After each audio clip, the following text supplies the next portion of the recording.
find. Open my heart with the whispers of truth, to live a conscious life, to live a conscious life on the growing edge. On the growing edge. And now, here's Allie. Hello and good morning. Welcome to Growing Edge Live. I'm Allie Benjamin, and it is my great joy to be here today. We are having our monthly Enneagram chat today, and I have a special guest back again, Diana. Welcome back. I'm so glad that you're here with me to have a chat about the Enneagram. One of my favorite subjects with one of my favorite people. I'm happy to be here. Thank you. So here at the Growing Edge Live, we love to have conversations with soul-centered individuals that are channeling their time, their talent, energy, their resources, their love, their creativity into doing great work in the world. And Diana does that. She has a group online called Wild Hearts. That's WILDDHEART. There it is online for you. And you go to wildhearts.com to find out more about Diana and what she offers. She also has a wonderful Enneagram conversations going on on a platform that you can subscribe to. She's going to tell us a little bit more about that. So everything Enneagram, you can go to and talk to Diana Soroka about that. Or me, obviously. AllisonJBenjamin.com is where you can connect with me.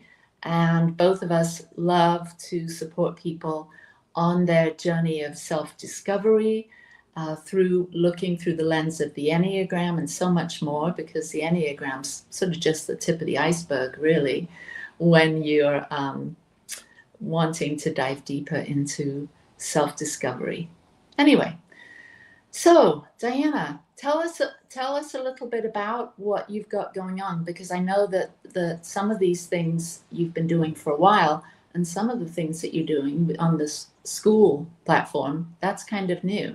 Right, yes. Well, when I retired from education some years ago, I was compelled to do more.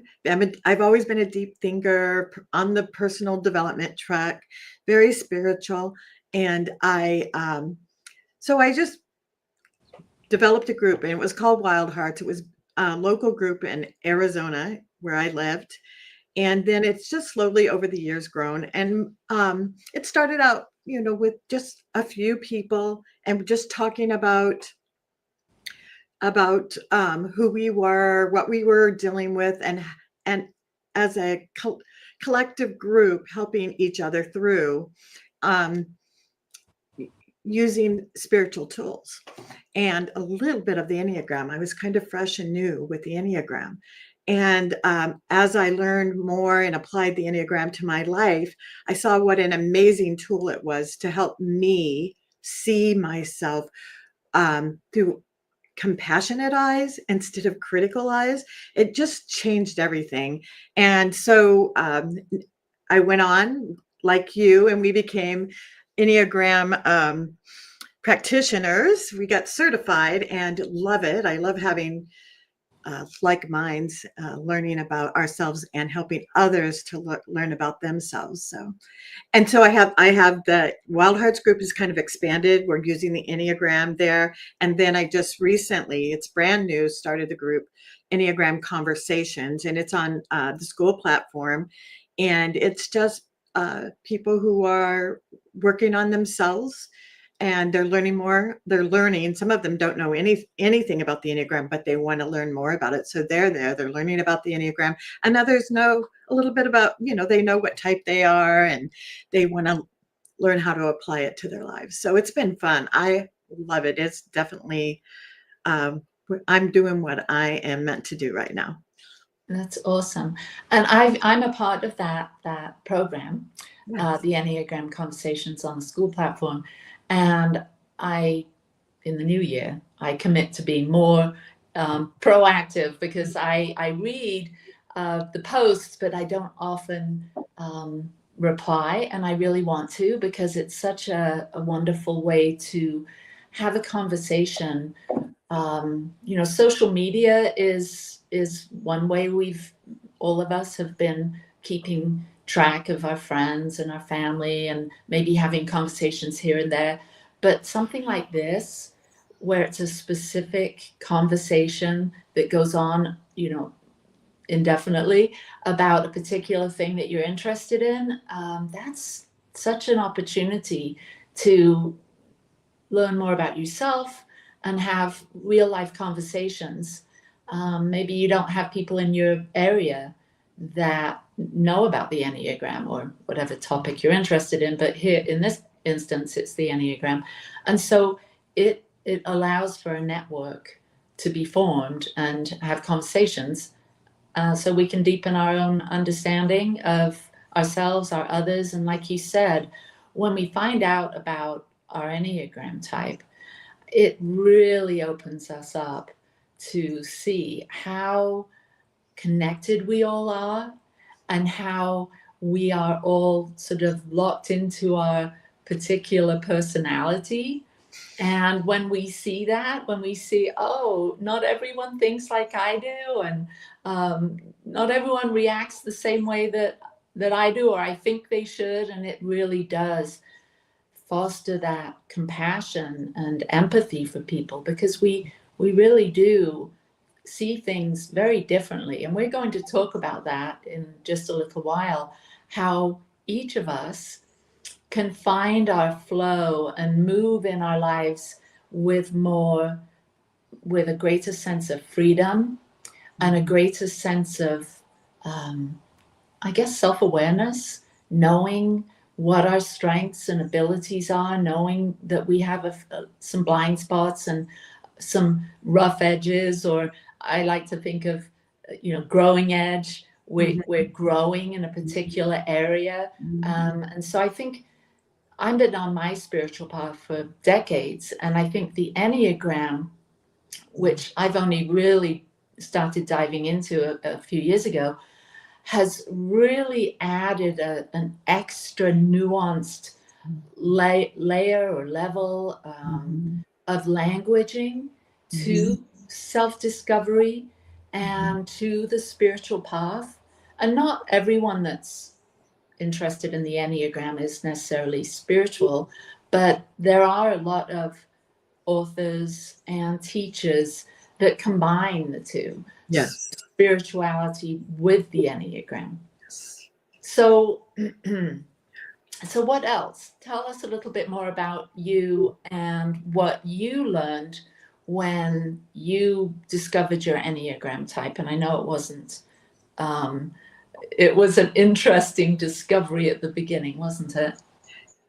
Yes. Well, there's so much to it, but for me, when I finally narrowed down what type I led from, I discovered that I was like, all my decisions in my life, all my perceptions, well, I won't say all of them, but a lot of them were compelled by something that happened when I was a very young girl that I had put out of my mind. And it was simply that I told on my father for kissing another woman, and my family disintegrated. My parents split up, and I always felt this sense of abandonment and rejection. And so what I noticed after understanding that was that a lot of the pain, the pushback, the barriers I had in my life were based on that something that happened when I was 4 years old, and they did not necessarily have anything to do with what was happening currently. And so when I saw that, I was able to say, okay, that's what that is. I can let that go. That has nothing to do with this. I can, choose to see this for what's happening now. It just took this attitude I had away, and I was able to be more present and deal with things as they were. And that was a blind spot. That's what they call a blind spot. I thought I knew all my blind spots, but I'm finding that I don't. And so it was really an amazing discovery, and it really changed my life. But it also helped me to see myself, just like we were mentioning, with compassion. Like that little girl who saw that was still hurting and driving this vehicle of me through my life. And so I was able to, soothe her and calm her down and tell her she didn't have to worry about that anymore, that I was the grown up and I would handle it. So it was amazing. Yeah, I think same with me. My childhood definitely has been running the show for most of my life.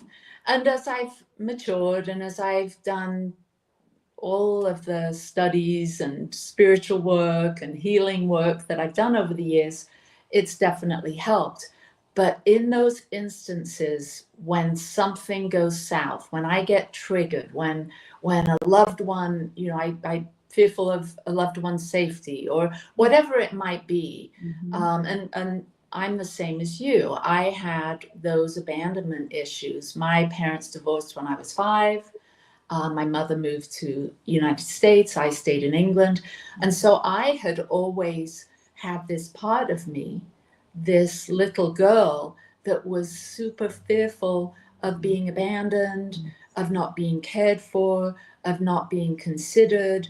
And so without me really understanding, and the Enneagram definitely helped me to build a language about this part of me, this personality, and I lead with the 4. I could see that in those instances when I get upset or triggered, I will sort of devolve, become sort of this unhealthy, wounded, overreactive part of me that is fearful of saying the wrong thing or upsetting someone. And so all of that was going on whenever I'd get triggered. And then what would happen typically is I wouldn't handle situations well. And after the whatever it was had passed, I'd always think afterwards, why did I overreact like that? Or what? It was always very confusing to me because in I'd say 75% of my life, I'm able to act appropriately and be my inspired self and what I call be above the line. Yes. But in instances when I get triggered, I devolve, I go below the line to where I feel confused. I feel like life's happening to me rather than when I'm up in a higher space, I feel way more empowered and way more my authentic self. And so I think understanding your Enneagram type, especially the shadow aspects, those parts of our personality that maybe we haven't given time to or attention to those parts. And so they haven't had an opportunity to be comforted, soothed, matured. And so I think for me, that was probably the biggest gift of the Enneagram, is seeing these little parts of me that were still in a trauma response or still trying to make sense of life, and then give them some attention, listen to them, and then heal those parts. And it's a process. I don't think, there's just this week, is it weekend? Yeah. I don't even know what day of the week it is. This weekend, several things came up, and it's always shocking when you think you're on top of your game, and then something triggers you, and then again, that discomfort, that confusion, maybe anger, fear arises, and then there's a part of me that has taken over the show, so to speak. So do you have anything to say about that before we move on? Yeah, I want because this is about being in the flow. I want to share an example of something that happened not too long ago in my life that really exemplified what you're talking about right there, and also about how it kind of demonstrates how the Enneagram has made my life better. And because it gives me more confidence in the knowing of myself, and like you mentioned, the shadow side. So knowing the light and the dark and still being okay with me. But my daughter and I were planning a family event, and I started noticing her kind of pushing me away a little bit, and it was hurting me. I was going back to that rejection part of myself, but I didn't notice it right away, you know. But even though I didn't notice it, I used my tools. And when I was in person with her, I had a talk with her. I just brought it up. I was like, I'm feeling this, and I want to talk about it because I want this to be an amazing event. I want us both to feel really good about it. But there's something going on. So I brought it up, and of course, we both kind of reacted in the moment, but I was able to stay calm, and I started crying. And Amy, my daughter's like, Mom, why are you crying? I don't understand. Why are you crying? What's going on? And I was able to say, can you give me just a minute? Give me a minute. And I calmed myself, and I grounded myself, and I realized exactly what I was doing. I was feeling rejected. And I was able to say, this isn't about you. This is about me. I'm feeling rejected because I felt you pushing away. And she goes, I wasn't pushing you away. And she explained where her head was. And we worked through it. And so that was very uncomfortable. It was hard. But the end result, we are so much closer. We speak more openly to each other. We both tell each other our truths. So like you said, it's a process. It doesn't happen overnight. It's not always easy, but it can deepen your relationships and strengthen them. And that's what I love about it. Mm-hmm. Yeah, as you were saying that, I was thinking of the fear response: fight, flight, freeze, Yes. fawn. And I think all of us, no matter what Enneagram type we all can feel that when we're faced with a scary situation, whether it's something physically scary or whether it's something emotionally scary, or psychologically scary, we have different ways that we react. Some of us want to lean in and like argue. Some of us just want to withdraw and back up. And some of us are just frozen with just like can't even find words. And so that would be an interesting thing to explore. Maybe we could do another episode where we talk about the fear responses, Yes. to situations like this, because this is what I love about self-discovery, about doing work on ourselves. We get to make sense of why we do what we do, because at the end of the day, we're here on planet Earth to have meaningful, deep relationships. Well, not all deep, but meaningful relationships, or at least healthy relationships with everyone. And I think that's, for me, the Enneagram has helped me understand that more than anything. Okay, there's a way, there's things that we can both do, my husband and me, or you and your daughter, or whomever you're having a conversation or maybe a uncomfortable moment with. We can start to say, wait, stop. I'm feeling, and for me, I have a tendency to withdraw. Yes. When a fear comes up for me, I want to run away. I want to go lock myself in my room and just obsess about what just happened, typically. And then I've got one family member that doesn't have that at all. They want to lean in and want to talk about it and discuss it and and exert their opinion and try and fix it, and I love them for that. Yeah. But it's not my way. So we learn to honor each other's ways of handling stressful situations. And so we're going to take a break in about 10 minutes, and then after the break we're going to talk about how all of the types can find their flow. But before we get to that, I'd love maybe you to share, for those people that are listening today that don't even know what the word Enneagram means, will you share a little bit about the Enneagram and how someone that's interested in finding out their Enneagram type, how they could possibly work with you to help them? Sure. So the Enneagram is just it's a personality typing tool that just describes the different personality types.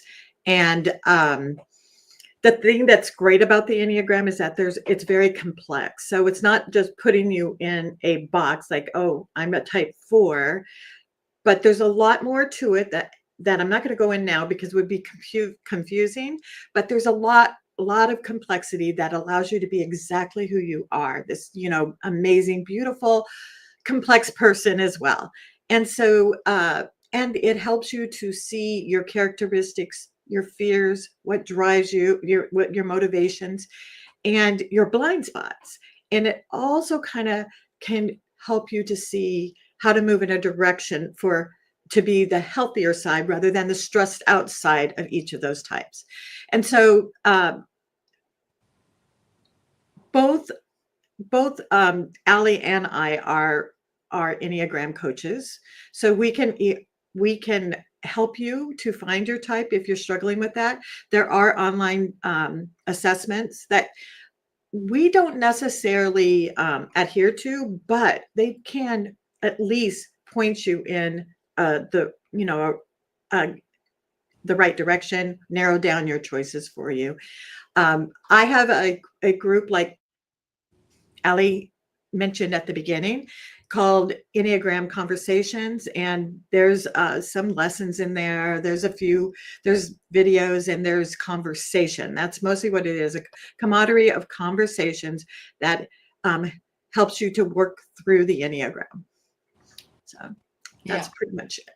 Yeah, so if you are new to the Enneagram and maybe you don't want to do an online test, like there are so many out there, you can actually have a typing interview. And that's like an hour long, hour and a half, depending on how chatty and talkative you are.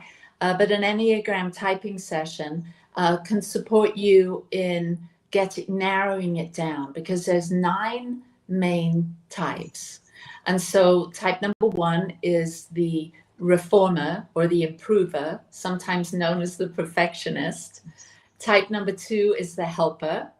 Type number 3 is the achiever, sometimes known as the performer. Type number 4 is the individualist, sometimes known as the artist or the romantic. Type number 5 is the investigator. Number 6 is the loyalist. Number 7 is the enthusiast or the epicure. Is that the right one? The adventurer, sometimes known as. And then we have number 8, the challenger or the protector. And then number 9, the peacemaker. So there's 9 main types. And then there's, like Diana said, lots of other subtypes. So yeah, it doesn't put you in the box. It helps you to see the box that maybe you've been existing in. So it really broadens our perspective, so we can have greater access to parts of us that maybe we haven't even given any time and attention to. So maybe if you're a 4 like me, you learn that, oh, I can lean in to the neighbor on the side of me, my 5 wing, and I can become more interested in studying and more interested in going deeper or quieter.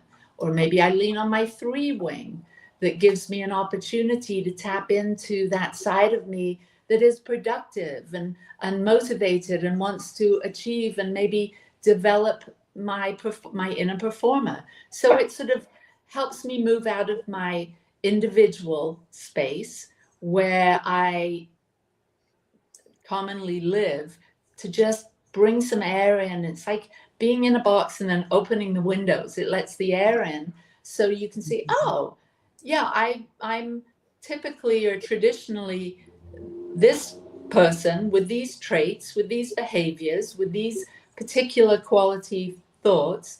You mean I can open a window and allow some extra energy in? Yes, we can all let extra energy into our lives.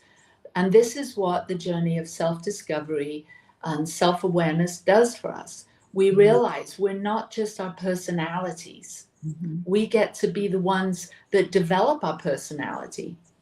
We don't have to be who we were yesterday, and we may really enjoy who we were yesterday. We're not probably going to change that much, but we can bring other aspects in. We can give more attention to parts of us that maybe we haven't given permission to come on board, come online, express as.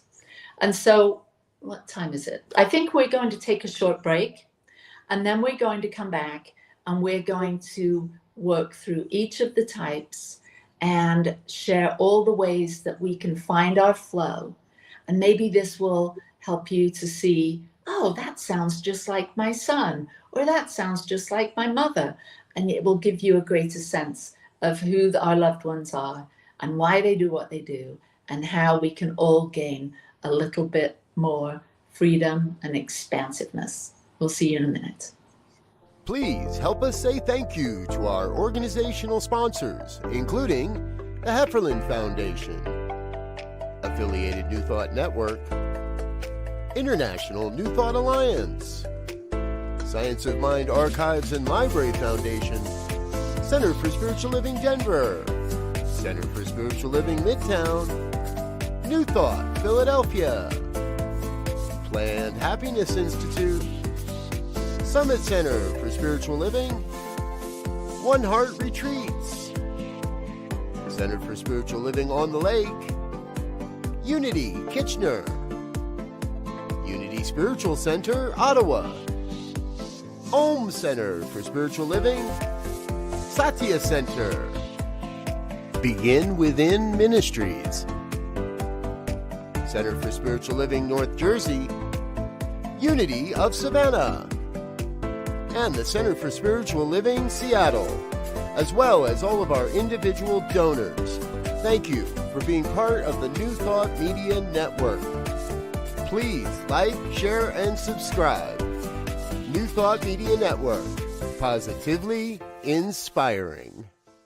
New Thought Media Network proudly presents the 2025 season for Nonviolence Meditation Series, January 31st through April 4th. Embrace nonviolence every day with our 64 unique video meditations. Join us at 6 a.m. Mountain Time or watch anytime on our YouTube channel. Featuring a collection of New Thought voices, the 2025 season for Nonviolence Meditation Series. Only on New Thought Media Network, January 31st through April 4th. We're back. Welcome back to Growing Edge Live. I'm Allie Benjamin, and this is my beautiful guest on Enneagram Chats, Diana Soroka. Hi there. Glad to be back. So we're going to have a little dive into each of the types. Should we start with one, or should we start with 8, or where would it make sense? Let's start with 1.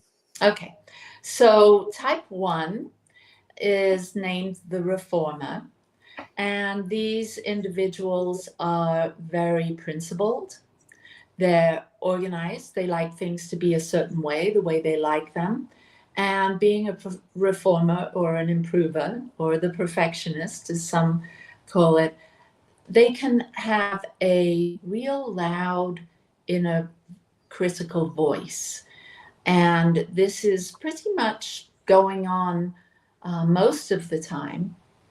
And for those that have done self-work and come to understand this voice, many of them report that they've learned to tame this voice a little bit and given it a label of inner coach versus inner critic. And I think that's really helpful. And just because we're talking about type ones, this is all of us. We all, wherever you might lie on the Enneagram chart, we have access to all these different aspects. So none of us live in just one of these numbers. We can always expand our reach, our energy into bringing this into our own lives. So if you have that inner critical voice, you may want to think when you hear it, can I take this inner critic as more of an inner coach? Can I sort of morph these words into more friendlier, kinder words within myself?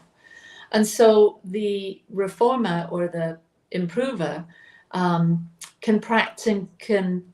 maybe get more into their flow by practicing a little bit of self-compassion. I always think of when I'm in that place of being self-critical, just stopping. And I like to think of the word stop as surrender to the one power, or surrender to presence. And stop in that moment and just offer myself some self-compassion, just gentle, and allow for imperfections. Because if we have that high standard of thinking everything needs to be a particular way, and it's not, there's this black and white kind of thinking. So for the ones, the people that lead with a type 1, or if you relate to this idea of having this inner critic, maybe stop, offer yourself some self-compassion, and know that even in the things that we perceive as imperfect, there's a particular acceptance of the way things are in that imperfect state. Do you have anything to say about ones and how they can find their flow? Well, I will just add that sometimes type 1s are called the perfectionists. So, and it goes with those high expectations of themselves that you mentioned before. And so I think sometimes just focusing on the purpose behind the action and not that perfection of the outcome helps. So like instead of being concerned about how beautiful the table looks, maybe focus on enjoying the time with the family instead of the table looking perfect. You know, that kind of thing can help, like remembering why you're doing it. Yeah, I really get this sense that, you know, ones are in the body triad. And so for ones, it's a lot of their attention is on doing and fixing. And so allowing things to be as they are, and maybe leaning into, like you said, you know, what else is going on here? Are there relationships I can attend to? And so I think that when we get fixed in certain patterns of reacting, or our normal way of doing things, to sort of to expand it out from, life isn't just about doing, life is about loving, life is about thinking in new ways. That way we can draw upon these other intelligence centers within us, because we have this thinking center, this feeling center, and then the belly or the gut is the doing center. And for the ones, they're in that belly center, so they could also tap into the feelings and the thinking. So ones find their flow by self-compassion. And what was was the meaning behind? Yes, the intention and the meaning behind what they're doing. Perfect. Yes. All right. Number 2s. Do you want to talk about 2s? Okay, 2s are known as the helper, and a lot of time they get their sense of worth by doing and being of service to others, they think a lot of times they feel like they have to do or be of service to receive love. So I think that for the two, the flow might happen when they can balance giving with receiving and let others take care of you sometimes. So say yes to help when it's offered, and even if it feels a little strange or unnatural, and flow into the gratitude, for the people who want to support you. Allow that to happen. What do you have to add? Well, my husband's a 2. And so it's been such a journey. We've been married for almost 30 years. And there was a time when we had this huge epiphany, because he's so attuned to helping others. He's so focused on giving his energy that he didn't even know what he wanted, what he valued, what his needs and wants are. So I think for 2s, to find your flow is to find out what really matters for you and be able to share that with your loved ones, that so they can start to give some of the things that you really value, start to support you. I know, well, this is the perfect example. My husband is skiing today, and for years he had some guilt about going skiing and leaving me at home.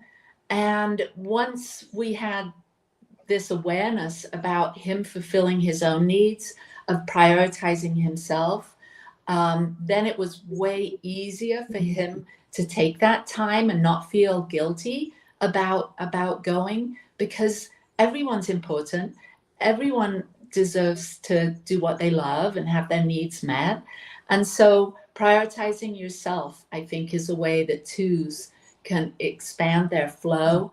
And also to give from a real sense of abundance, rather than giving from a sense of seeking approval or out of obligation, to really tap into that idea that I have an infinite amount of love, creativity, whatever, and I can give from that space, versus from a place of, I want you to love me, I want you to approve of me, so I'm going to do these things for you.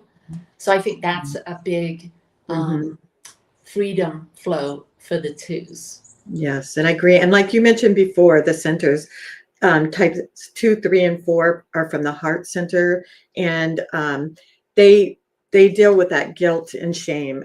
That's a big motivator for them. So they always have to look out for that, that I don't do for myself, or I don't do what I want, or I'm not sure what I want because maybe I'm not worth it. And that comes from that shame area. So. Another thing you can tell, I'm in a relationship with a 2. I think that 2s can sometimes slip into, when they're more in an unhealthy state, they can have a lot of pride and think that they know best for people. That so they sort of insert their ideas and opinions, and they do what they think the other person needs to have done for them. And sometimes for the 2, they can find a great lot of freedom when they allow others to do for themselves. So they don't just, insert themselves without an invitation.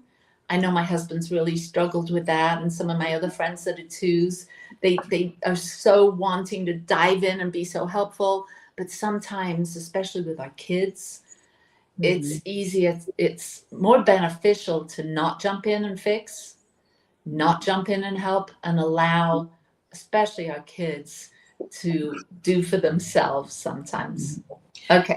Yeah, and just one more thing, because of that heart type, and because they think they're doing, for you, they can get their feelings hurt, and because when people don't receive their gift as a gift, which, like you mentioned, they are asserting themselves, and sometimes people don't appreciate it, and when it's not, it really hurts when they don't get it. So That's right. When when a they're not big, appreciated, yes, they can really absolutely. take that Yeah. to heart. And so, Yeah. so if you're a 2 out there and you're taking things personally because somebody didn't appreciate you the way you hoped they would, just Mhm. take a breath and let that go and find your flow. That's right. Find your flow. Okay, let's move on to the 3s, the achievers. Now, the achievers, the performers, these folk are just so tuned in. Their personality is to be doing, to be performing, to be achieving. And somehow they've tied, in many instances, they've tied their self-worth to what they do and what they can achieve. And so if they're not seen for that, if they're not noticed for that, that too can be really hard for the 3s if they're not acknowledged or seen in that way, or they don't make a connection with you through what they're doing. They can take that very personally. And so for the 3s, I think my biggest thing for them is to understand why you're doing what you're doing. Get a sense, just really tune in to, am I doing this, whatever it is, this job, this action, this thing that I'm involved with? Am I doing this out of a sense of seeking some recognition from the outside? Or am I doing this because I really love it? And it's probably a bit of both, but the where you can find your freedom is connecting to your why. Why am I doing this, and why is it of value to me? Because again, the heart triads, the people, the 2s, the 3s, and the 4s, they're focused out there a lot, when sometimes the focus needs to be right here. Why is this important for me? How about you, Diana? Yeah, and I would just add that they're goal setters. They love to check the boxes on the to-do list. Being productive is just an amazing feeling for them. I resonate with them for sure. They're competitive and they like that rush of finishing a project or crossing the finish line. That's a big thing for them. And so I think for a 3, getting in the flow might become when you're like fully present in the moment, not thinking ahead, what I need to do, what boxes do I need to check off next, stay, and even maybe even celebrate a non-tangible success, just like making somebody laugh or feeling peaceful during, the morning or something. That would be something to help you get a type 3 get in your flow. Right. And one more thing. Oh my gosh, we probably have to have a part 2 to this conversation. Type 3s can be known as the chameleons. They shapeshift. They become who they think they need to be with whomever their audience is, or their person is, or the situation they're in. And so this is a great gift of theirs, to be able to shapeshift and fit in. But another way to find your freedom is to dive into who you are authentically. Find your authentic characteristics and the way that you actually want to express yourself if nobody's watching. And start to explore that. That might give you a greater sense of authenticity, of individuality, and find your flow that way. All right, moving on to the 4s, the individualists. Diana. Yes, well, the individualists we both know pretty well, since we both lead from type 4. And type 4s are deeply connected to their feelings. They know the good, bad, and ugly of them, of who they are and how they feel. They can be a little bit dramatic at times and go to the dark side at times. They're very creative. Allie's an artist. I'm a writer. Allie's an artist, a writer, and everything. I'm mostly a writer. And we love to create. We love things to be beautiful, our surroundings, our energy, everything just to feel just right. And so I think to get in the flow is whenever we can release the pressure of always being deep, being profound, being meaningful, because we feel like things just don't matter if they're not deep, profound, or meaningful. And so it puts a lot of pressure on us and takes a lot of time. And we're always in that space. And if we're not, it doesn't feel right. But what I've learned, and what I think is getting into flow, is just sometimes to let life be simple, joyful, and just be present. Embrace the beauty of just the ordinary, everyday moments, like the smell of cookies baking for the holidays, or music playing in the background, or just sitting and watching nature. That's my get in the flow 4-4. And my get in the flow for a 4 is many times we're focused on what's missing. And we have envy for others that seem to have something that we don't. And I don't mean tangible items. I mean a sense of peace or joy that we may feel is missing in our own experience. And so there's this great longing for many 4s. So the flow, or the freedom flow, is about being grateful for what you have, to really count your blessings, because sometimes we overlook what's right in front of us and are searching out there for what we think is missing, when it really is, there's so much to be grateful for in the here and now. All right, number 5s, the investigators.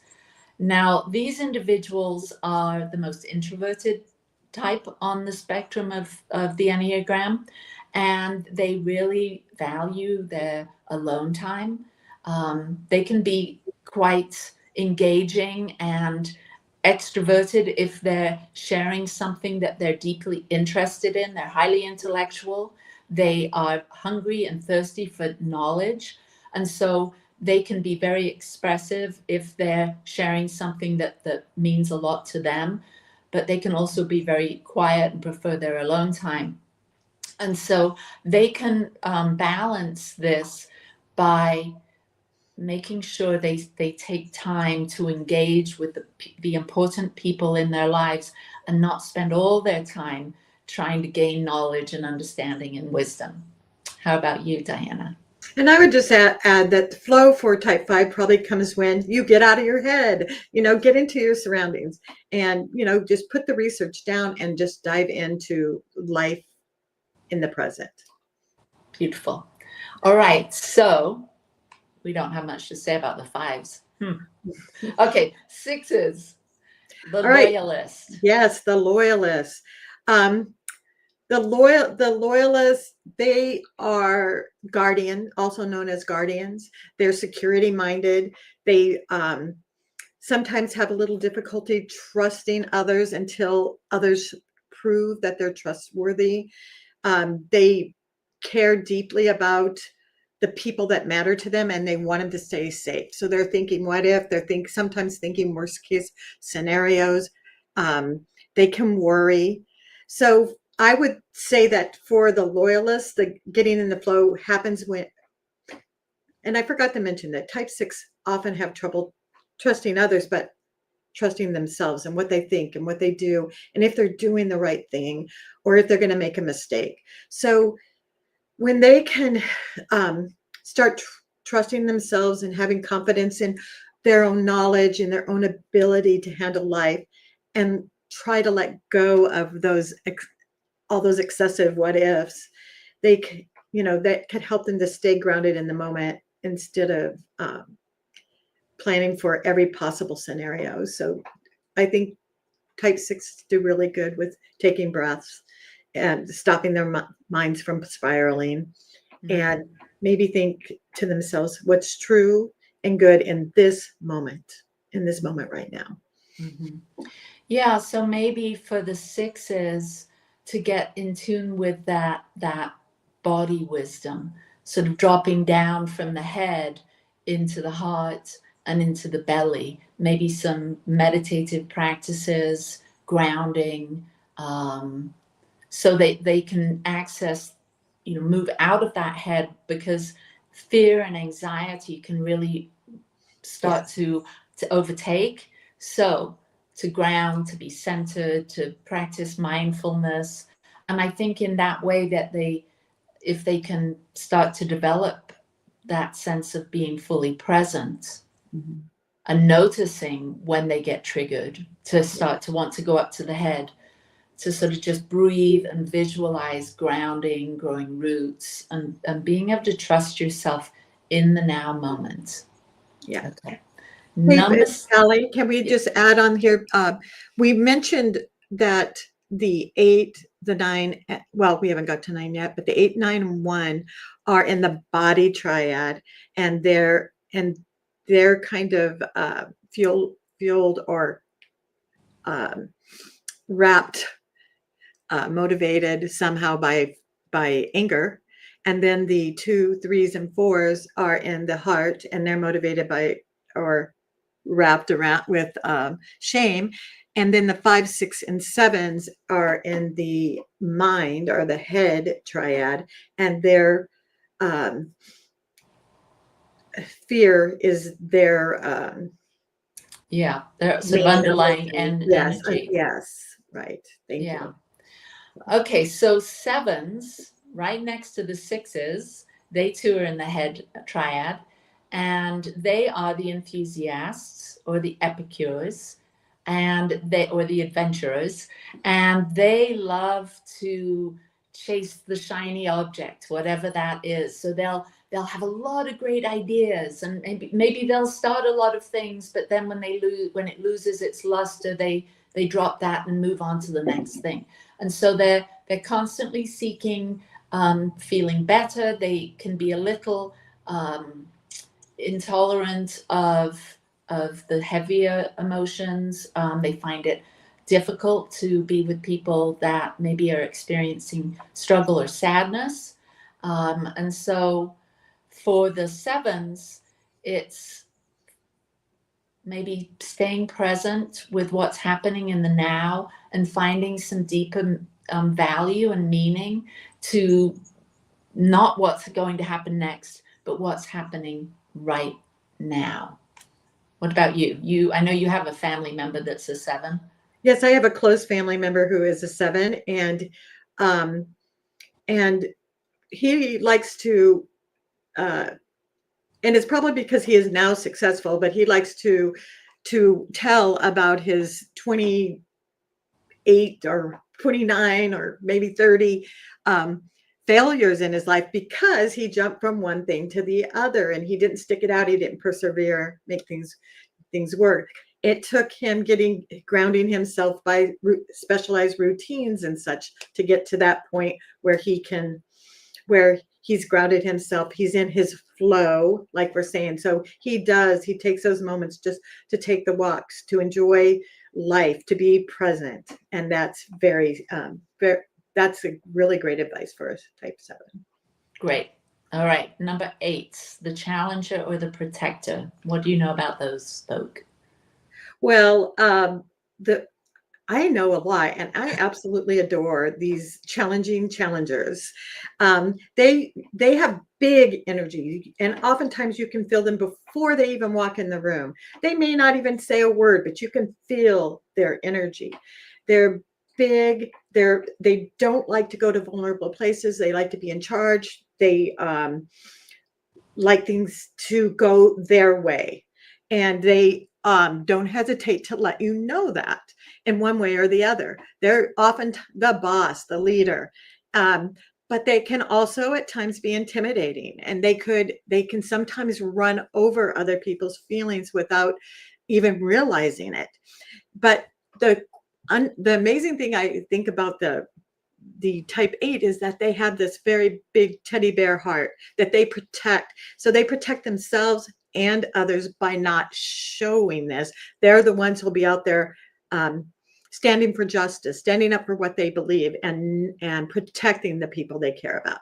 And so one way they could stay in their flow is to soften that grip they have on other, and let others step into their lives. Trust in the process instead of feeling the need to always control every detail. That's my advice for how to stay in the flow for a type 8. Yeah. My dad was a type 8, and even though he had this tough exterior, there was a very sensitive heart inside that he was so he didn't reveal that really to anyone, but you could, if you knew him well, you could sense that it was there. And so to find that flow for an 8 is maybe, tone it down a bit and to be a bit vulnerable. Just try it on once in a while and see if that doesn't deepen connections with those that are important to you by softening a little bit. All right, so now we've got the last one, the peacemaker, the type 9. And the peacemaker, they are wonderful individuals that everyone loves to have a type 9 as a friend. They are very joyful and optimistic typically. They want to fit in, they want peace and harmony, so they avoid conflict at all costs sometimes. And I think that for the 9s to be able to find their flow, to maybe speak up a little bit, share with others what your thoughts are and what your opinions are, so people can really get a sense of the real you beyond the over accommodating you. What would you say for the 9s? Yeah, and I would say just to challenge yourself every now and then, and remember that your voice counts. Maybe share a story at dinner in a group, just or make saying, I want to watch this movie tonight, or I want to go to this restaurant. Remember that your opinion is valuable and meaningful to the rest of the group as well. Yeah, that's great. All right, well, we've done the whole 9 types. That was really awesome. Thank you for sharing all of your insights with that. So Growing Edge Live, we're here at the very growing edge of our own evolution. What does the world need to know here from the growing edge of the Enneagram? Is there any last thing you would share with our viewers today based on what you're seeing in the world today and how we might be able to, with this Enneagram wisdom, share something to help people find their flow, whatever type they are? Yeah. Well, I think that the Enneagram helps you to uncover your truest essence of who you are, love yourself, and not just say I love myself, but to feel it. And when you do that, it emanates out into the world. And I think that that's what these people like me and you and so many others, thank goodness, who are sharing their light. We need to get down to the essence of who we truly are, and share ourselves. Beautiful. Well, you heard it here, everyone. Thank you so much for being here today. Thank you to New Thought Media Network and our beautiful producer, Laura, today. Thank you, Diana, and thank you for watching. We're here for you. Don't hesitate. If you want to connect with us, you can find us at Wild Hearts with 2 Ds or AlisonJBenjamin.com. And I will see you next week here on Growing Edge Live. Mwah. Peace and blessings and happy holidays. Bye-bye. Bye. Thank you so much, Allie. Free my mind, open my heart with the whispers of truth. To live a conscious life, to live a conscious life on the growing edge.